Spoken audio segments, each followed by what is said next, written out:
Hello everyone. आप सभी का स्वागत है मेरे यूट्यूब चैनल मैथमेटिक्स टायरों पर।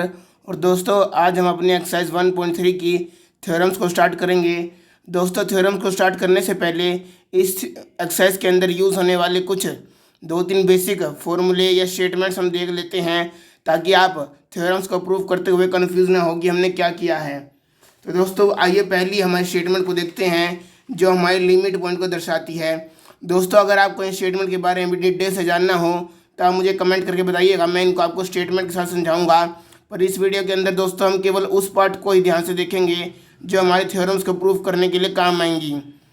तो दोस्तों अगर आपको प्रूव करना है कि कोई पॉइंट पी किसी सेट एस का लिमिट पॉइंट है, तो दोस्तों आपको ये वाली कंडीशन दिखानी होगी जहाँ पर P minus epsilon comma P plus epsilon हर उस ओपन इंटरवल को दर्शाता है जिसके अंदर पी लाई करता है। याद रखिए दोस्तों, नेबरहुड के अंदर तो हम केवल एक ओपन इंटरवल को लेते थे, और दोस्तों यहाँ पर जो ये ओपन इंटरवल लिया गया है ये हर उस ओपन इंटरवल को दिखाता है जिसके अंदर पी लाई करेगा। यानी ये कोई एक ओपन इंटरवल नहीं है, ये वो तमाम सभी ओपन इंटरवल्स है जिसके अंदर पी लाई करता है। तो दोस्तों हमें दिखाना है कि जो ये ओपन इंटरवल है, यानी जो हमारा इनफाइनाइट सेट है ओपन इंटरवल वाला, उसका इंटरसेक्शन इस दिए गए सेट के साथ, जिसमें से दोस्तों हम पी को माइनस कर देंगे। यानी दोस्तों इस सेट के अंदर हम पी पॉइंट को एक्सक्लूड कर देंगे, यानी दोस्तों हम पी पॉइंट को हटा देंगे, एक्सक्लूड कर देंगे इस सेट के अंदर से। यानी दोस्तों जब हम गिवन सेट में से जिस पॉइंट को हमें लिमिट पॉइंट प्रूव करना है उस सेट को बाहर निकाल देते हैं और फिर उसका इंटरसेक्शन इस पी के ओपन इंटरवल साथ करते हैं, तो दोस्तों वो नॉट इक्वल टू 5 आना चाहिए, यानी वो नॉन एम्प्टी नहीं आना चाहिए। हमें दिखाना है कि वो नॉन एम्प्टी आना चाहिए, वो एम्प्टी सेट नहीं आना चाहिए। ठीक है दोस्तों, यानी हमें दिखाना है कि इस इनफाइनाइट सेट का इंटरसेक्शन इस गिवन सेट के साथ क्या आएगा, नॉन एम्प्टी। और दोस्तों उसी प्रकार इसका ही उल्टा अगर आपको दिखाना है कि P not a limit point, यानी लिमिट पॉइंट नहीं है किसका, गिवन सेट का, तो जो अब ये इंटरसेक्शन दिखा रहे हैं वो एम्प्टी सेट के इक्वल आनी चाहिए। यानी दोस्तों आपको केवल ये वाली कंडीशन याद रखनी है, ये वाली तो आप अपने आप भी बना लेंगे कि जब नोट आ जाएगा तो यहाँ पर ये वाला साइन इक्वल टू में चेंज हो जाएगा। आपको क्या याद रखना है कि जब भी आप किसी पॉइंट पी को लिमिट पॉइंट दिखाए किसी सेट एस का, तो उस पॉइंट पी का ओपन इंटरवल ले जो उस पॉइंट पी के सभी ओपन इंटरवल्स को इंडिकेट करता हो। उसका इंटरसेक्शन आपको लेना है गिवन सेट में से उस पॉइंट को एक्सक्लूड करके, यानी बाहर निकाल के जो हमारा गिवन पॉइंट है। अगर आप इस सेट का इंटरसेक्शन इसके साथ लेंगे तो वो क्या आना चाहिए, नॉन एम्प्टी सेट। अगली स्टेटमेंट दोस्तों डिराइव्ड सेट की है। डिराइव्ड सेट क्या होता है दोस्तों, the set of all the limits points of A, यानी इसके एलिमेंट्स क्या होंगे दोस्तों, इसके एलिमेंट्स वो सभी रियल नंबर्स होंगे जो लिमिट पॉइंट होंगे किसके दोस्तों, गिवन सेट ए के। और इसको डिनोट करते हैं हम दोस्तों ए कोमा से, यहाँ पर एपोस्ट्रोफी का सिंबल आता है दोस्तों, यानी ए डैश से, तो आप इसको डिनोट करेंगे। तो दोस्तों ये हो गया हमारा क्या, the set of all the limit points of A, यानी ऑल दोज रियल नंबर्स जो हमारे लिमिट पॉइंट है किसके, सेट ए के। दोस्तों क्लोजर ऑफ सेट देखते हैं। क्लोजर ऑफ सेट क्या होता है दोस्तों, the set of all the points of A plus all the limit points of A, यानी दोस्तों ये वो सेट होता है जिसके अंदर गिवन सेट के भी सभी पॉइंट आते हैं और सेट के सभी लिमिट पॉइंट्स भी आते हैं। जैसे कि दोस्तों यहाँ पर दिखाया गया है, इसको डिनोट करते हैं हम ए बार से। और इसके अंदर जो सेट के सभी पॉइंट्स हैं वो तो आते ही आते हैं, पर उनके साथ साथ जो सेट के सभी लिमिट पॉइंट्स भी होते हैं, चाहे वो सेट के अंदर लाई करते हो या ना करते हो, वो भी इस क्लोजर ऑफ ए सेट के अंदर आएंगे दोस्तों। अब दोस्तों मान लीजिए अगर मैं कह देता हूँ कि कोई एलिमेंट मेरा ए डैश से बिलोंग कर रहा है, तो दोस्तों आप देख सकते हैं कि ए डैश के अंदर वो सभी एलिमेंट्स आते हैं जो हों लिमिट पॉइंट ऑफ ए। तो यानी दोस्तों अगर मैं कह देता हूँ X belongs to A dash, तो आप कह सकते हैं दोस्तों कि X is a limit point of A, क्योंकि हमारी स्टेटमेंट यही थी दोस्तों कि ए डैश के अंदर वही एलिमेंट्स आएंगे जो लिमिट पॉइंट होंगे किसके, ए के। तो दोस्तों इससे आप ये स्टेटमेंट बना सकते हैं। और अगर दोस्तों आपका लिमिट पॉइंट हो गया एक्स, तो दोस्तों लिमिट पॉइंट की अभी अभी हमने डेफिनेशन पढ़ी, जहाँ पर हम लिमिट पॉइंट किसी पॉइंट का तभी कहेंगे जब ये वाली कंडीशन ट्रू होगी। तो दोस्तों इस कंडीशन को लगाते हुए मैं कह सकता हूँ कि मुझे ओपन इंटरवल दिखाने हैं वो सभी एक्स के जिनके इंटरसेक्शन गिवन सेट में से मैं एक्स को एक्सक्लूड करने के बाद नॉन एम्प्टी दिखा सकूं। तो दोस्तों आपको केवल ये स्टेटमेंट याद रखनी है लिमिट पॉइंट को प्रूव करने के लिए।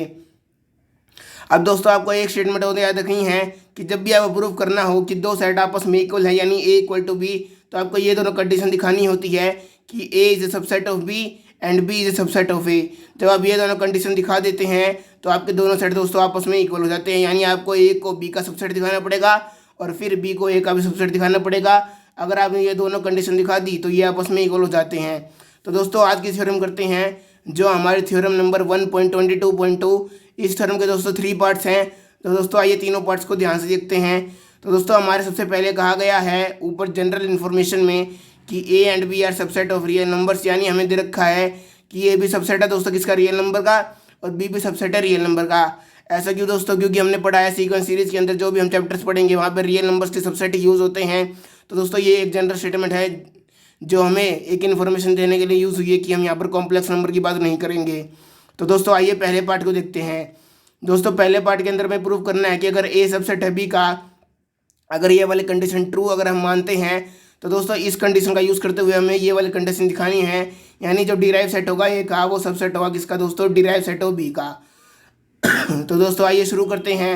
दोस्तों पहले मैं एक एलिमेंट लेट कर लेता हूँ, let X belongs to derive set of A, यानी दोस्तों मैंने मान लिया कि एक्स बिलोंग करता है डिराइव सेट ऑफ ए। अभी हमने दोस्तों देखा कि डिराइव सेट के अंदर वो सभी एलिमेंट्स आते हैं जो लिमिट पॉइंट होते हैं ए के, और फिर हमने ये 3 लाइनें भी देखी थी जो अभी हमने इसी चीज़ से बनाई थी। तो दोस्तों इसका यूज़ करते हुए आप लिख सकते हैं कि X is a limit point of A. इससे हमें क्या पता चला दोस्तों, there exist an epsilon greater than 0 such that this condition is true. ये कंडीशन किसकी है दोस्तों, लिमिट पॉइंट की। यहाँ पे दोस्तों आपको एप्सिलॉन की इन्फॉर्मेशन देनी पड़ेगी, क्योंकि यहाँ पर हमने एप्सिलॉन का यूज़ किया है तो आपको बताना पड़ेगा एप्सिलॉन एक ऐसा रियल नंबर है जो कि पॉजिटिव है, यानी 0 से बड़ा है। इसी क्वांटिटी कितनी भी स्मॉल हो सकती है, पर शर्त क्या है, ये 0 से बड़ा होना चाहिए और रियल नंबर होना चाहिए। तो दोस्तों लिमिट पॉइंट है एक्स ए का, तो ये वाली कंडीशन हमारी ट्रू हो गई। अब दोस्तों हमने देखा था कि as A is a subset of B, तो दोस्तों हमने यहाँ पर गिवन कंडीशन का यूज़ करते हुए क्या लिख लिया, A is a subset of B, क्योंकि ये चीज़ हमें दे रखी है और ये हमें प्रूफ करना है। तो दोस्तों मैंने गिवन कंडीशन लिख ली। अब दोस्तों मैं दोनों तरफ में से पॉइंट एक्स को माइनस करूँगा, यानी दोस्तों मैं ए सेट के अंदर से भी एक्स को बाहर निकाल दूंगा और बी सेट के अंदर से भी एक्स को बाहर निकाल दूंगा। दोस्तों याद रखिए, जब भी मैं यहाँ पर एक ये चीज़ लिखता हूँ तो इसका मतलब क्या होता है कि मैंने ए सेट के सभी एलिमेंट्स में से एक्स वाले एलिमेंट को निकाल दिया अगर एक्स ए के अंदर आता है, क्योंकि दोस्तों हमें एक्स को लिमिट पॉइंट दिखाना है और लिमिट पॉइंट के लिए हमारा यहाँ पर जो पॉइंट होता है वो सेट के अंदर नहीं होना चाहिए। तो दोस्तों मैंने दोनों तरफ एक्स को माइनस कर दिया, यानी दोनों सेट में से एक्स को निकाल दिया। तो दोस्तों जो ये वाला सेट होगा वो सबसेट होगा किसका दोस्तों, इस वाले सेट का, यानी जिसके अंदर एक्स इंक्लूड नहीं होगा बी में से, क्योंकि दोस्तों हमारी ये कंडीशन गिवन थी तो इससे मैंने ये बना लिया। अब दोस्तों ये वाला सेट सबसेट है इसका। तो दोस्तों अगर इस सेट का इंटरसेक्शन इस वाले सेट के साथ नॉन एम्प्टी है, जो कि हम प्रूव कर चुके हैं ऊपर वाली चीज़ से, तो दोस्तों इस सेट के सभी पॉइंट्स इस सेट के अंदर भी आते हैं, क्योंकि ये वाला सेट सबसेट है किसका, इसका। तो सबसेट का क्या मतलब होता है दोस्तों, when all the points of a set belongs to another set then that set is called subset of this। तो दोस्तों जब इसके पॉइंट्स इसके अंदर भी लाई करेंगे तो दोस्तों ये वाला सेट सबसेट हो जाएगा, जो हमने प्रूव कर दिया। यानी दोस्तों अगर इस वाले सेट का इंटरसेक्शन इस वाले सेट के साथ नॉन एम्प्टी है तो इसका इंटरसेक्शन इस सेट के साथ भी तो नॉन एम्प्टी होगा ना दोस्तों, क्योंकि दोस्तों इस सेट के अंदर इस वाले सेट के यानी ए माइनस एक्स के सभी पॉइंट्स तो आते ही आते हैं, तो इसका इंटरसेक्शन इस वाले सेट के साथ भी नॉन एम्प्टी होगा। तो दोस्तों मैं इस वाली चीज़ को यहाँ पर रिप्लेस कर सकता हूँ, यानी दोस्तों मैं यहाँ पर इंटरसेक्शन के बाद, क्योंकि ये वाला सेट सबसेट है दोस्तों इसका, तो मैं यहाँ पर इस चीज़ को रिप्लेस करके लिख सकता हूँ। तो फ्रॉम इक्वेशन 1 हमने दिखा दिया कि जो हमारे ये ओपन इंटरवल है उसका इंटरसेक्शन इस वाले सेट के साथ क्या है, नॉन एम्प्टी। ऐसा क्यों दोस्तों, क्योंकि ये वाला चीज़ हमें देखा था कि इसका इंटरसेक्शन इसके साथ है नॉन एम्प्टी, और ये वाला सेट सबसेट है इसका, यानी इसके सभी एलिमेंट्स इसके भी एलिमेंट्स होंगे, और जब इसके सभी एलिमेंट्स इसके भी एलिमेंट्स होंगे तो जिन एलिमेंट्स का इंटरसेक्शन इसके साथ नॉन एम्प्टी आ रहा था उन्हीं एलिमेंट्स का इंटरसेक्शन अब भी तो नॉन एम्प्टी आएगा ना दोस्तों, क्योंकि इसके अंदर इसके सभी एलिमेंट्स तो आते ही आते हैं। तो जिनका इंटरसेक्शन पहले नॉन एम्प्टी आ रहा था अब भी उनका ही इंटरसेक्शन नॉन एम्प्टी आएगा। ठीक है दोस्तों, अब ये कंडीशन किसकी है दोस्तों, ये कंडीशन बन गई दोस्तों लिमिट पॉइंट की। किसकी, कि X is a limit point किसका दोस्तों, जो हमारा यहाँ पर सेट दिया गया है उसका। तो X is a limit point of B. तो दोस्तों हम कह सकते हैं कि एक्स बिलोंग करता है डिराइव सेट ऑफ बी में, क्योंकि डिराइव सेट ऑफ बी क्या होगा, the set of all the limits points of B, और एक्स भी लिमिट पॉइंट है बी का, तो एक्स बिलोंग करके दोस्तों डिराइव सेट ऑफ बी में। तो दोस्तों हमने ये माना था और हमने ये शो कर दिया, यानी जब हमने माना कि एक्स बिलोंग करता है ए डैश से, तो हमने ये दिखा दिया कि एक्स बिलोंग कर जाएगा बी डैश से। दोस्तों मैंने ये कंडीशन आपको 1.2 एक्सरसाइज में पढ़ाई है कि जब एक एलिमेंट एक सेट से बिलोंग करता हो और हम दिखा दे कि वही एलिमेंट दूसरे सेट से ही बिलोंग कर जाए, तो जो पहले वाला सेट होता है वो सबसेट हो जाता है दूसरे वाले सेट का। तो यहाँ पर दोस्तों जो ए डैश हो गया वो सबसेट हो गया दोस्तों बी डैश का। दोस्तों यही चीज़ हमें प्रूव करनी थी, तो हमारा पहला पार्ट ऐसे कंप्लीट हो गया। आइए दोस्तों दूसरा पार्ट देख लेते हैं। दूसरे पार्ट में दोस्तों हमें कहा गया है कि जो ए यूनियन बी का डिराइव सेट होगा वो इक्वल होगा derive set of A union derive set of B. यानी जब हम डिराइव सेट को इस प्रकार खोलेंगे तो दोस्तों ये इन दोनों के डिराइव सेट के यूनियन के इक्वल आ जाएगा। अब दोस्तों इक्वल आएगा तो दोस्तों कहीं ना कहीं हमें ये वाली आइडेंटिटी का यूज़ करना पड़ेगा, यानी हमें एक सेट को इसका सबसेट और बी को इसका सबसेट दिखाना पड़ेगा, तब ये दोनों आपस में इक्वल आते हैं। तो दोस्तों इसे प्रूव करने के लिए हमें इस वाले सेट को इसका सबसेट दिखाना पड़ेगा और इस वाले सेट को इसका सबसेट दिखाना पड़ेगा, तभी ये दोनों इक्वल हो जाएंगे। क्योंकि हमने आइडेंटिटी में ऐसा ही पढ़ा है कि जब दो सेट आपस में एक दूसरे के सबसेट होंगे तभी वो इक्वल होंगे। तो इसी आइडेंटिटी का दोस्तों अब हम यूज़ करेंगे इस वाले पार्ट के अंदर। तो दोस्तों पहले तो आपको पता होगा कि ए सबसेट होता है ए यूनियन बी का, कि जो ए के अंदर एलिमेंट्स आते हैं वो ए यूनियन बी के अंदर भी आते हैं। क्योंकि ए यूनियन बी बना कैसे है दोस्तों, ए और बी के सभी एलिमेंट्स को एक साथ ला के, तो दोस्तों ए सबसेट होता है ए यूनियन बी का और बी भी सबसेट होता है ए यूनियन बी का। ये दोस्तों हम पहले से ही 11th क्लास से पढ़ते आ रहे हैं। अब दोस्तों हमने देखा कि जब ए सबसेट हो जाएगा बी का तो derive set of A subset हो जाएगा डिराइव सेट ऑफ बी का। तो दोस्तों अब ये वाली आइडेंटिटी यहाँ पर एग्जाम में यूज़ करेंगे। आप लिख दीजिएगा कि when A is a subset of B then A dash is a subset of B dash. अब ये वाली लाइन पहले लिखेंगे और फिर इस चीज़ से यहाँ पे बना देंगे दोस्तों कि क्योंकि ये इसका सबसेट है तो इसका डिराइव सेट सबसेट होगा इसके डिराइव सेट का और इसका डिराइव सेट सबसेट होगा इसके डिराइव सेट का। ये दोनों दोस्तों आपकी इक्वेशंस हो जाएंगे, ठीक है। अब दोस्तों यहाँ पे क्योंकि ये वाला सबसेट है इसका और ये वाला सबसेट है इसका, तो दोस्तों जब मैं इन दोनों का यूनियन कर दूंगा वो भी सबसेट हो जाएगा दोस्तों इस वाले सेट का। क्योंकि दोस्तों देखिए ना, इस वाले सेट के सभी एलिमेंट्स भी इसमें आएंगे और इस वाले सेट के सभी एलिमेंट्स भी इसमें आएंगे। तो दोस्तों अगर मैं दोनों का यूनियन कर दूं तब भी तो सारे एलिमेंट्स इस पूरे सेट के इसके अंदर ही आएंगे ना। क्योंकि दोस्तों इसके सारे एलिमेंट्स भी इसके अंदर आ रहे हैं और इसके सारे एलिमेंट्स भी इसके अंदर आ रहे हैं। तो दोस्तों अगर मैं इन दोनों सेट्स का यूनियन कर दूं तो उसके सारे एलिमेंट्स भी इसके अंदर ही आएंगे। तो दोस्तों आप ये रिजल्ट याद रख लीजिएगा, ये हमने 11th क्लास के अंदर भी पढ़ा था। अगर आप भूल गए हैं तो आप याद रखिएगा दोस्तों कि जब दो सेट्स एक कॉमन सेट के सबसेट हो जाते हैं, जैसे कि यहाँ पर ये वाला सेट कॉमन है दोनों तरफ, तो दोस्तों उस केस में इन दोनों सेट का जो यूनियन होता है वो कॉमन सेट के सबसेट के इक्वल हो जाता है, ठीक है दोस्तों। तो union of these two subsets of this set is a subset of this set, ठीक है दोस्तों। तो दोस्तों ये हमारी हो गई इक्वेशन नंबर 1। तो दोस्तों अब हम लेट करेंगे। दोस्तों हमने देखिए पहली वाली चीज़ दिखा दी कि जब हमने इक्वलिटी प्रूव करनी थी तो हमें ये वाली चीज़ दिखानी होती है और ये वाली चीज़ दिखानी होती है। तो दोस्तों एक चीज़ को हम दिखा चुके हैं कि ये वाला सबसेट है इसका, यानी दोस्तों हमने दिखा दिया कि जो ये वाला सेट है वो सबसेट है इसका। अब हमें क्या दिखाना है दोस्तों इक्वलिटी के लिए कि जो ये वाला सेट होगा वो सबसेट होगा दोस्तों किसका, इस वाले सेट का। उसके लिए दोस्तों हम लेट कर लेंगे कि एक्स बिलोंग करता है हमारा ए यूनियन बी के डिराइव सेट के अंदर, ठीक है दोस्तों। तो दोस्तों इससे हमें क्या पता चला, X is a limit point of A union B. अब दोस्तों यहाँ पर एक्स लिमिट पॉइंट होगा ए यूनियन बी का, तो यहाँ पर एक ऐसा एप्सिलॉन एग्जिस्ट करेगा जो 0 से बड़ा होगा such that limit point condition true होगी। तो दोस्तों यहाँ पर सेट था ए यूनियन बी, तो यहाँ पे आएगा ए यूनियन बी। अब दोस्तों इसका क्या मतलब है, जब इसका इंटरसेक्शन इन दोनों सेट से यूनियन के साथ नॉन एम्प्टी है, तो दोस्तों इसका मतलब या तो इस सेट का इंटरसेक्शन a माइनस एक्स के साथ नॉन एम्प्टी होगा या b माइनस एक्स के साथ नॉन एम्प्टी होगा। कि दोस्तों यहाँ पर यूनियन है, यूनियन का मतलब साफ साफ क्या होता है दोस्तों कि इसके अंदर वो सभी एलिमेंट्स आते हैं, या तो वो एलिमेंट्स हो ए के या वो सभी एलिमेंट्स हो बी के। तो दोस्तों इस चीज़ का क्या मतलब है कि इस वाले सेट के एलिमेंट्स का इंटरसेक्शन इस वाले सेट के एलिमेंट्स साथ नॉन एम्प्टी आया, यानी इन दो सेट्स के अंदर कुछ ना कुछ कॉमन था। और कॉमन दोस्तों या तो इसका ए के साथ हो सकता है या दोस्तों इसका कुछ कॉमन एलिमेंट बी के साथ हो सकता है। क्योंकि यहाँ पर यूनियन है तो यहाँ पर ए के भी एलिमेंट्स है और बी के भी एलिमेंट्स है। तो दोस्तों इस यूनियन को हमने तोड़ के 2 बार लिख लिया कि या तो इस सेट का इंटरसेक्शन इस सेट के साथ नॉन एम्प्टी होगा या तो इस सेट का इंटरसेक्शन इस वाले सेट के साथ नॉन एम्प्टी होगा। क्योंकि यहाँ पर यूनियन है तो यहाँ पर दोनों में से कोई एक कंडीशन तो ट्रू होगी ही होगी। अब दोस्तों जब ये वाली कंडीशन ट्रू होगी तो इस केस में दोस्तों ध्यान से देखिए किसकी डेफिनेशन है, लिमिट पॉइंट की। तो यहाँ पर दोस्तों हम कह सकते हैं एक्स लिमिट पॉइंट हो जाएगा ए का या तो एक्स लिमिट पॉइंट हो जाएगा दोस्तों बी का, क्योंकि आइदर लिखा है दोस्तों। तो इसका मतलब क्या है, या तो इसका इंटरसेक्शन इस सेट के एलिमेंट के साथ नॉन एम्प्टी है या तो इस वाले सेट के साथ, क्योंकि यहाँ पर यूनियन था, तो इन दोनों में से एक कंडीशन ही ट्रू होगी दोस्तों, ठीक है। तो दोस्तों या तो एक्स इसका सबसेट होगा, या तो एक्स लिमिट पॉइंट होगा ए का, या एक्स लिमिट पॉइंट होगा बी का।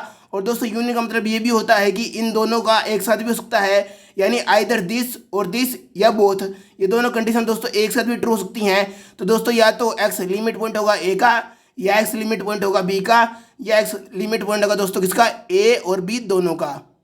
तो दोस्तों हमने देखा कि एक्स लिमिट पॉइंट होगा या तो ए का, या एक्स लिमिट पॉइंट होगा बी का, या एक्स लिमिट पॉइंट होगा दोस्तों ए का भी और बी का भी, यानी ये दोनों कंडीशन भी आपस में ट्रू हो सकती हैं। तो दोस्तों हमारे पास आया x belongs to A dash और x belongs to A B dash और x belongs to A dash and B dash both. अब दोस्तों बोथ वाली कंडीशन को हम इसलिए नहीं लिख रहे क्योंकि ये हमारा रोस्ट केस है। जब भी x या तो ए से बिलोंग करेगा या बी से बिलोंग करेगा, तभी हमारा केस प्रूव करना ज़्यादा वैलिड रहेगा दोस्तों, क्योंकि जब दोनों में हो जाएगा तब तो प्रूव करना बहुत ईजी है। तो दोस्तों इसलिए हमने लिखा कि या तो x ए डैश से बिलोंग करेगा या x बी डैश से बिलोंग करेगा। तो दोस्तों जब भी कोई पॉइंट दोनों सेट से बिलोंग करता है, यानी वो दोनों सेट के अंदर तो आता ही आता है, पर यहाँ पर दोस्तों हमारी क्या चीज़ बनी है, या तो x इससे बिलोंग कर रहा है और x इससे बिलोंग कर रहा है, यानी ये दोनों कंडीशन दोस्तों आपस में एक साथ ट्रू नहीं है। ये दोनों या तो ये वाली कंडीशन ट्रू है या ये वाली ट्रू है। पर दोस्तों अगर मैं कहूँ कि x बिलोंग कर जाएगा ए डैश यूनियन बी डैश में, तो ये कहना तो गलत नहीं होगा, क्योंकि दोस्तों x या तो इसमें बिलोंग करता है या इसमें बिलोंग करता है। तो जब दोस्तों मैं यूनियन कर दूंगा तो वो यूनियन के अंदर तो आएगा ही आएगा ना, क्योंकि यूनियन के अंदर तो ये वाला सेट भी आ गया और ये वाला सेट भी आ गया। तो दोस्तों x बिलोंग कर गया ए डैश यूनियन बी डैश से। अब दोस्तों हमने क्या माना था, दोस्तों हमने माना था कि let x belongs to A union B dash, यानी हमने माना था कि x बिलोंग करता है ए यूनियन बी के डिराइव सेट के अंदर। और दोस्तों हमने प्रूव कर दिया कि x बिलोंग कर जाएगा A derive set union B derive set के अंदर। तो दोस्तों हमारा आया कि ये कंडीशन हमने लेट की थी और दोस्तों इससे हमने ये प्रूव करके दिखा दिया। यानी दोस्तों जब भी मैंने कहा था कि आप एक पॉइंट को ले और उसको एक सेट में बिलोंग करवा दे और उसकी हेल्प से उस पॉइंट को दोस्तों दूसरे सेट के अंदर बिलोंग करवा दें, तो दोस्तों ये जो पहले वाला सेट हो जाता है वो सबसेट हो जाता है इस सेकंड वाले सेट का। ये हमने पहले भी देखा है। तो दोस्तों ये आपकी हो गई इक्वेशन नंबर 2। अब दोस्तों इक्वेशन नंबर 1 को याद कीजिए। इक्वेशन नंबर 1 में दोस्तों हमने इन दोनों को जो यूनियन करके इसका सबसेट दिखाया था ए यूनियन बी के डिराइव सेट का। और दोस्तों इक्वेशन नंबर 2 में हमने क्या दिखा दिया कि जो ए यूनियन बी का डिराइव सेट होगा दोस्तों वो सबसेट होगा किसका दोस्तों, इस वाले सेट का। इन दोनों इक्वेशन के हेल्प से दोस्तों आप कह सकते हैं कि ये दोनों सेट आपस में इक्वल होंगे, क्योंकि दोस्तों यही हमने फॉर्मूले के अंदर पढ़ा था कि अगर आप ये वाली चीज़ दिखा देते हैं तो आपका इक्वलिटी प्रूव हो जाएगा। तो दोस्तों इसी प्रकार ये दोनों सेट आपस में इक्वल हो जाएंगे। तो ये आपका सेकंड पार्ट कंप्लीट हो गया। आइए दोस्तों अब कर लेते हैं थर्ड पार्ट। थर्ड पार्ट में दोस्तों अब क्या दिखाना है, ए इंटरसेक्शन बी का डिराइव सेट सबसेट होगा दोस्तों किसका, A derive set intersection B derive set का। तो दोस्तों हम जानते हैं कि जो ए इंटरसेक्शन बी होता है वो सबसेट होता है ए का, और जो ए इंटरसेक्शन बी होता है वो सबसेट होता है दोस्तों बी का। यानी दोस्तों इंटरसेक्शन का मतलब क्या होता है कि हमने ए और बी केवल कॉमन चीज़ें निकाल ली। तो दोस्तों जो चीज़ ए और बी दोनों में कॉमन थी वो ए के अंदर भी आती हैं और वो बी के अंदर भी आती हैं। तो दोस्तों इसका मतलब ये सबसेट हो जाएगा ए का और ये सबसेट हो जाएगा दोस्तों बी का भी। अब दोस्तों जो हमने रिजल्ट 1 पढ़ा था आप उसको यहाँ पर एग्जाम्स के अंदर लिखेंगे। यहाँ पर दोस्तों याद रखिएगा, आप ये नहीं लिख सकते यूजिंग रिजल्ट 1, आपको तो स्टेटमेंट लिखनी पड़ेगी कि when A is subset of B. यानी दोस्तों ये वाला केस आपको लिखना पड़ेगा when A is subset of B it implies A derive set is subset of B derive set. अब ये वाली लाइन पहले लिखेंगे और फिर इस चीज़ का यूज़ करते हुए आप ये लिख देंगे क्योंकि ये इसका सबसेट है तो इसका डिराइव सेट सबसेट हो जाएगा इसका डिराइव सेट का, और दोस्तों इसका डिराइव सेट सबसेट हो जाएगा इसके डिराइव सेट का। अब दोस्तों देखिए ये वाला सेट ए डैश के साथ भी है और ये वाला सेट बी डैश का सबसेट भी है। यानी दोस्तों जो ये वाला सेट है वो इसके साथ भी कॉमन है और इसके साथ भी कॉमन है। ये वाला सेट दोस्तों ए डैश और बी डैश दोनों के साथ कॉमन है। यानी दोस्तों जो ये वाला सेट होगा वो इन दोनों सेट्स की इंटरसेक्शन के साथ भी कॉमन होगा, क्योंकि दोस्तों आप जानते हैं इंटरसेक्शन का क्या मतलब होता है कि जो चीज़ भी कॉमन हो वो आप यहाँ पर लिख दीजिए इंटरसेक्शन के अंदर। तो दोस्तों ये वाला सेट भी इसमें आता है और ये वाला सेट भी इसमें आता है। तो ये वाला सेट दोस्तों इन दोनों के इंटरसेक्शन के अंदर भी आएगा ही आएगा, क्योंकि ये दोनों सेट का ये कॉमन सबसेट है इन दोनों सेट्स का। क्योंकि ये कॉमन सबसेट है तो ये उनके इंटरसेक्शन के अंदर भी लाई करेगा।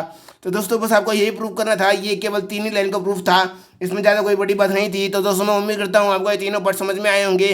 कल दोस्तों हम करेंगे बाल्ज़ोना-वेस्टर्स थ्योरम, जो कि आपके एक बहुत ही मेन थ्योरम है जो आपकी कॉम्पिटिटिव एग्जाम्स और आगे भी कई बार यूज़ होती है। तो दोस्तों कल हम उसका प्रूफ करेंगे। तब तक के लिए गुड बाय।